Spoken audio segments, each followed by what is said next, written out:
Leos. Thanks for joining me. I'm David. Get settled in here. We're going to do your singles read for the second half of June today. Because it's Wednesday, and at Tarot My Love, I always do Leo and Virgo. I have the heart spread, and it's basically if you have someone on your mind. And this spread, meet the soulmate. And I kind of had this in mind because the heart spreads are more geared towards couples and that kind of thing. This is like a solely singles reading, so love the cynical singles coming in that are kind of like, yeah, it's like a challenge. It's like, yeah, just show me a guy that's my guy. It's a soulmate or a guy saying about a woman. That's okay, because in this reading anyway, what I'm doing here is straightforward. I'm asking Spirit to just show us the one that's right for you, like you're going to be right for them, the one that's best to do your soul work with. That's all. Not your next ex-problem, not your next ex-wife, ex-husband, ex-boyfriend, ex-girlfriend. What we're trying to accomplish. I just pull 8 cards. I look at the 4 pillars of relationship, I call it. Kind of look at them like through that lens, as it were, of the reading. And it's around emotional and intellectual and sexual love and lifestyle issues. Kind of like what you need in sync, I think, to have a really good start on a relationship. If all that's there, man, you know, and you like each other, I mean, I don't know, that's a damn good start, huh? A lot of that I think you can see in synastry anyway. Also do astrology, so hit me up if you want a reading. Think sun, moon, rising, and Venus signs as we go along, even for you. Might want to give that a look if you want, and particularly the quickies is a good way to do that.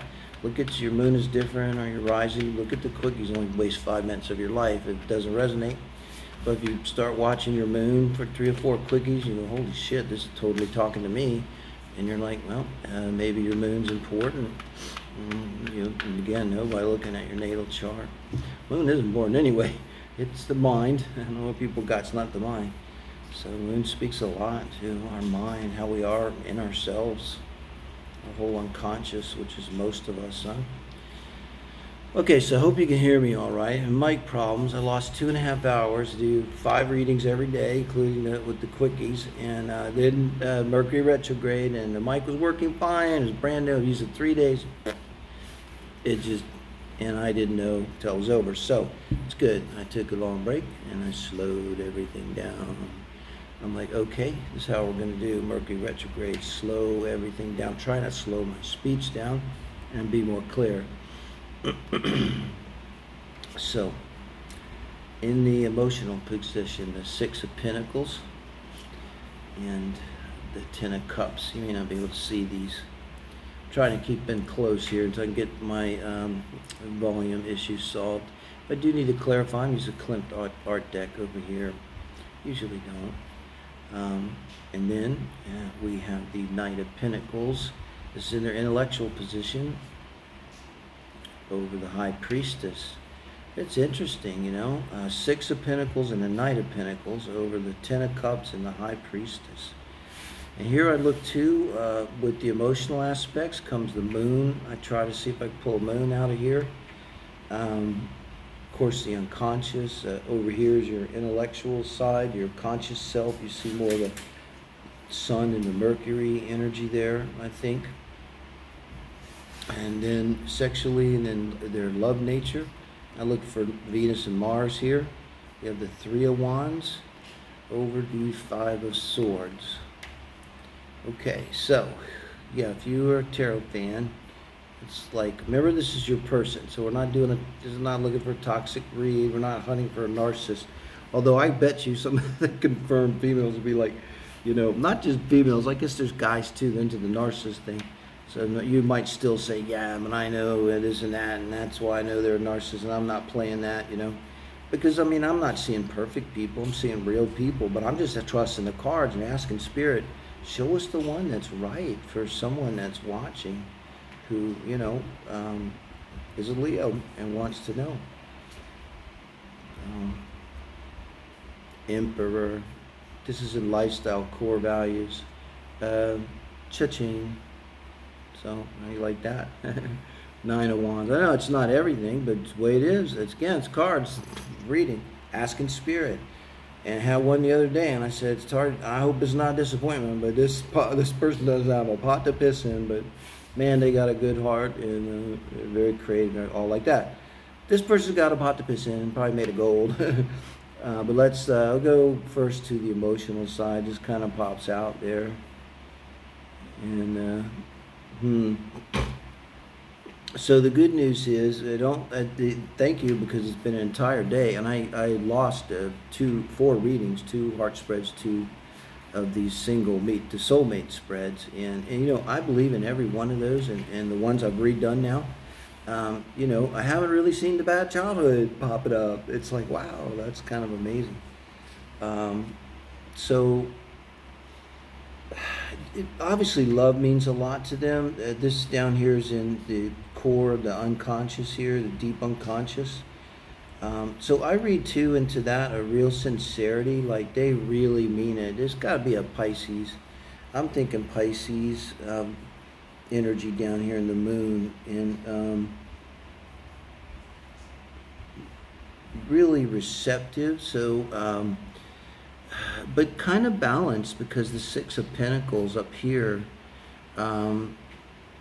because like, okay, you know how you hear a lot about how empaths are, you know, are sponges, and there can be, you know, energy vampires feed off of them and everything like this. This person has all the empath, but they have boundaries, and I don't understand it, because I had to learn boundaries.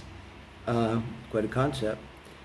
But like, I remember I was married to a woman for 25 years, strongest human being I've known my whole life, and she knew her boundaries like steel, but her sun and moon were conjunct in Capricorn, if you could imagine. So it's not that an extreme kind of energy. It's nice, because 6 is a nice balance. So they come across being very pleasant, very well adjusted, but they're going to be the kind of person that's emotionally kind of open in general.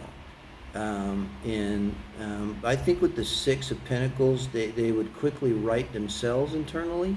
It's just through like a natural process. I think, you know, I'm not a psychologist, but I wonder what percentage of people that, if you could somehow follow this, that have had a truly supported childhood from parents who are emotionally available and physically available, and all that, and you know, how many of them are doing better in life and having it less difficult time struggling in any emotional way, and ostensibly better relationships maybe. I don't know, but this person had this kind of parents. They have this really good sense of self-esteem.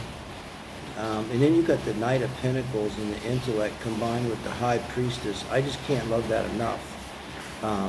You know, male or female, there's someone that's really combining the masculine and the feminine, divine masculine, which is projective, I think, way to think of it, and divine feminine receptive energies in themselves. So emotionally and mentally, this person is balanced. Now, I don't know how that's going to come across in a meeting, because there's nothing to grab a hold of here. And I do see this as being a person probably going to listen more. This High Priestess down here in the core of the intellect is got to be very powerful for them. And combined with the 10 of Cups, I don't think they've had love yet, guys. I'm going to say this right now. I'm looking at this.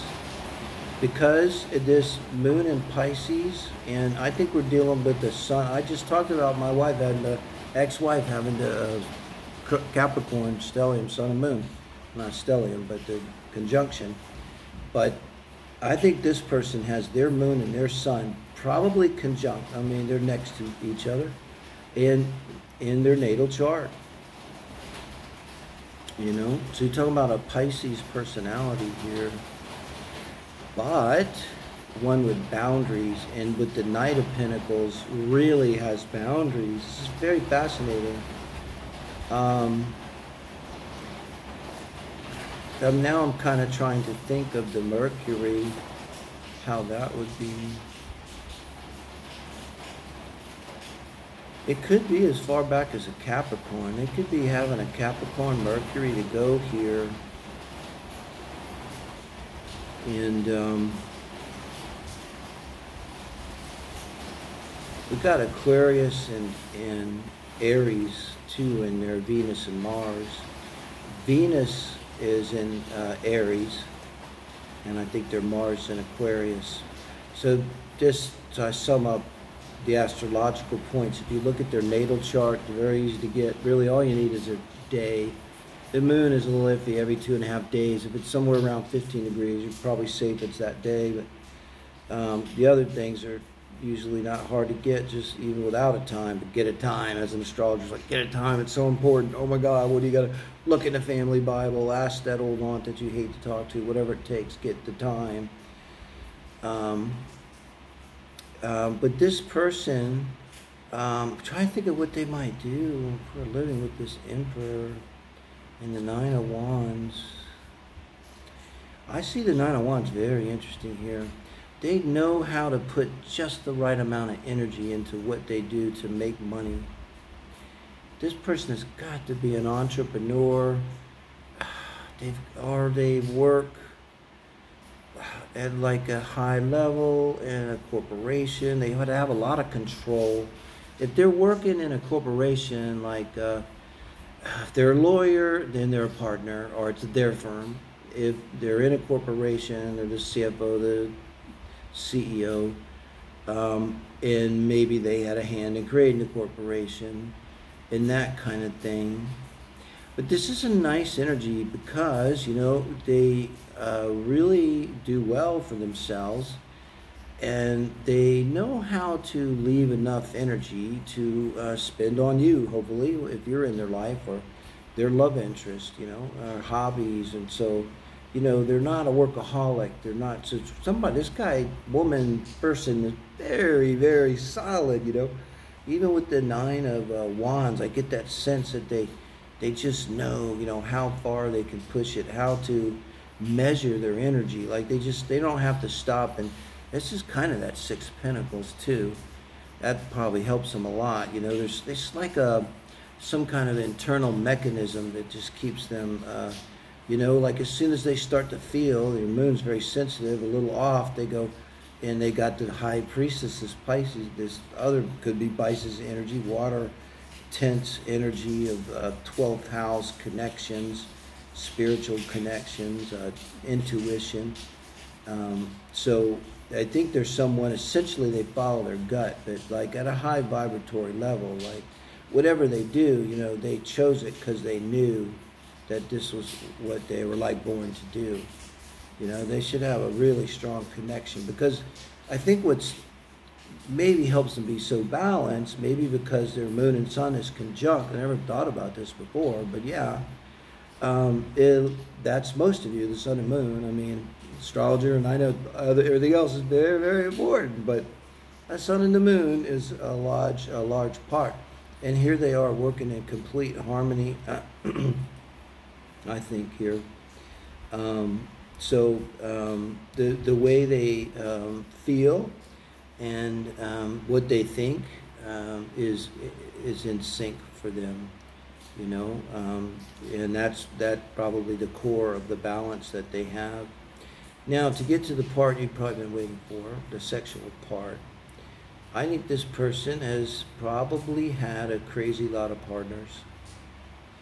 So you got the Aries, Mars, and the Aquarius, the Aries, Venus, and the Aquarius, Mars.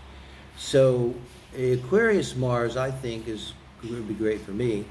Venus, no, I could probably handle Aquarius, Mars, pins, but they're going to be pretty wide open, and I think it's a hot Mars. You know, it's like the air equivalent of like a Aries Mars or Cancer Mars. I think it's Scorpio Mars. I'm sorry, it's very hot. You know, for the water signs.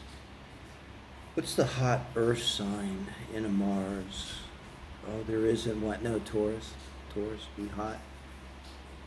So, yeah, they might have got around. Remember, this is your person. They're probably not unattractive, this person. They're probably a little bit older. They've been at this a while. But they keep themselves in shape and stuff. And I don't, there's no issues here like cheating or anything, but you know, hopefully it's not an issue. You look at it this way: if you're going to hire someone to do a job, you know, first thing you're going to want from them, you're going to say, "What kind of experience do you have?" And they say to you, "I'm a virgin," and you say, "The door's over there. I ain't going to hook up with a virgin and it has no experience at all." But if it's kind of fucked up though, because they, oh, how about 100 or whatever your number is? That's too high. I've had 2. I've had 5,000. That's wrong too. So, excuse me. But you're going to be very hot, you know. Definitely not going to be needy, anything like that. You're going to be very freedom oriented for you too. You know, this could be the kind of person with, maybe I'm thinking the job they might have. They may have to spend some time away. I think you utterly trust them. It's going to be your person. You know,